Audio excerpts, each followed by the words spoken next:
Welcome to Green Bicep. This is June of 2024.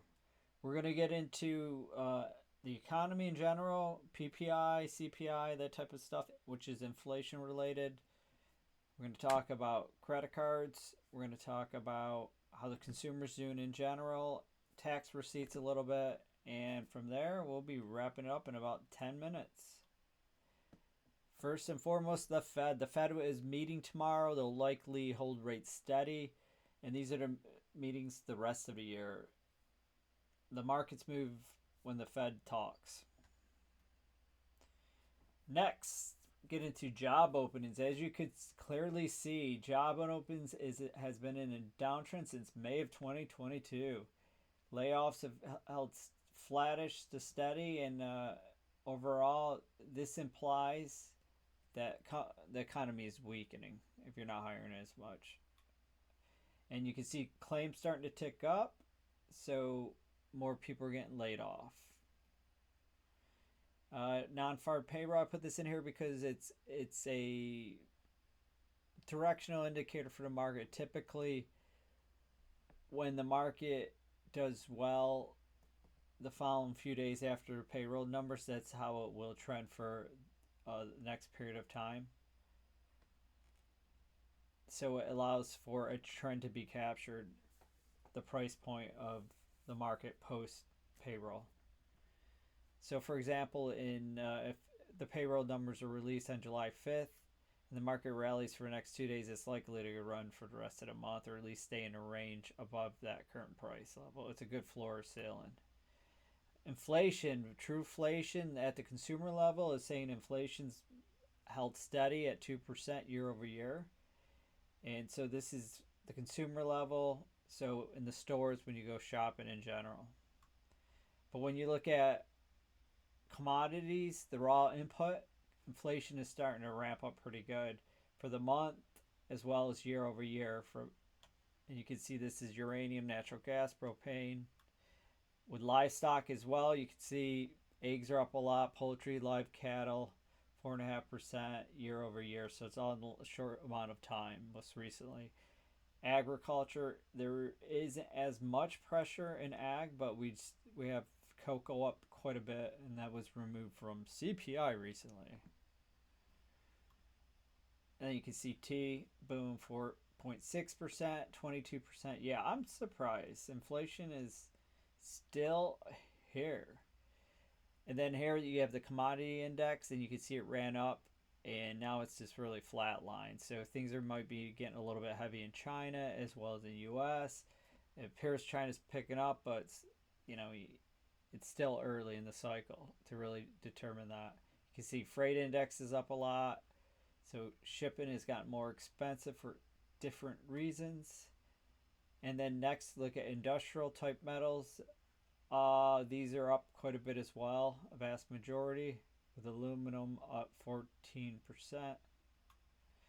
Silver, copper's up 20% over year. It cooled off a bit for this month so far in June. Most of the commodities here in this metals portion have cooled off. So how much is that related to China?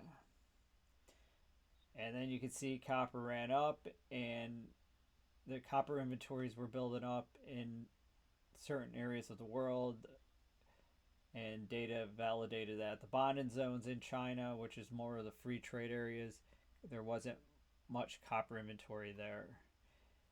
Business inventories have had steady for quite some time. So when you have a growing economy, you would expect inventories to get eaten up. Then eventually, you want to see them grow with revenue, and so this implies no growth.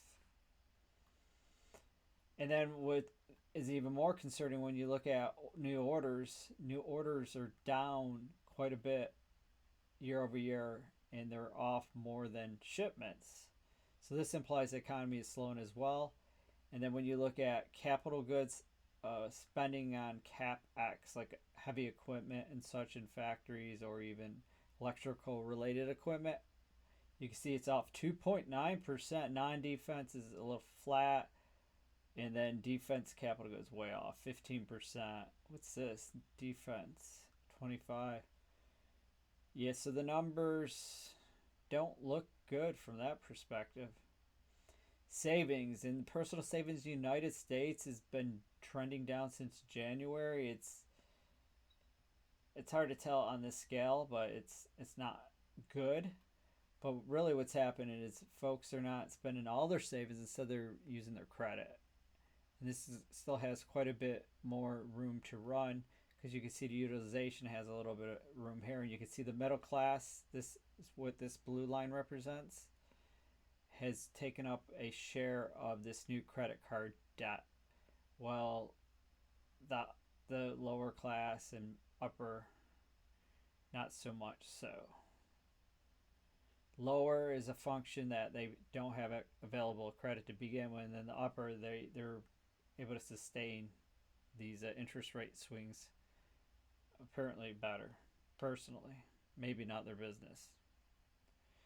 So the yield curve is still inverted, and this is a cautionary sign that the market is not in equilibrium. So something will shift and fix this. Tax receipts. This is an old slide, and basically tax receipts, though, have been great in the last 60 days or so in the United States, but I think that's more of a function of inflation as well as people spending using debt. So it being up 10%, say, year over year, well, is that really 10% gross or net of inflation? So people may be spending more, but they don't have a choice when things cost more. When the market, this is Dr. Yardeni's bracket forecast, and essentially what he's saying here is that the market's at basically the mid-price point of 2024's forecast and above 2025. So it's almost at equilibrium in a sense, saying that the market is likely to pull back, just given how weak the internals have been since January of this year. So 6 months of manipulation. This is old, but it's worth keeping an eye on. PCE, this is dated too. That's some Bitcoin. So this is updated here, and this is United States new home sales. New home sales have dropped off quite a bit, and I had a slide in here from last time.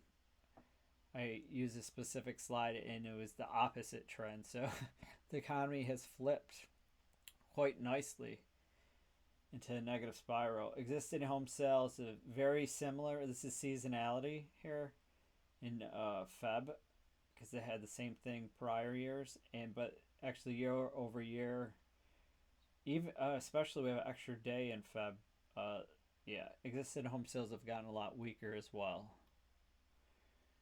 And then you can see permits have been dropping off, and single family homes have dropped off too. The thing here is you can see this steep drop in permits. Well, that's going to funnel its way through for starts in single family homes, new construction. So I would expect to drop off to continue, especially with interest rates above 7%. And here you can see the number of days homes have been on market is 44 days. It's not bad or good. It's very similar to last year. And so it shows the inventory is still moving, which is really what you want to see. And that's all I have for now. And I appreciate you tuning in. And if you like what you hear, give me a thumbs up, and I'll continue to try to post. Thank you.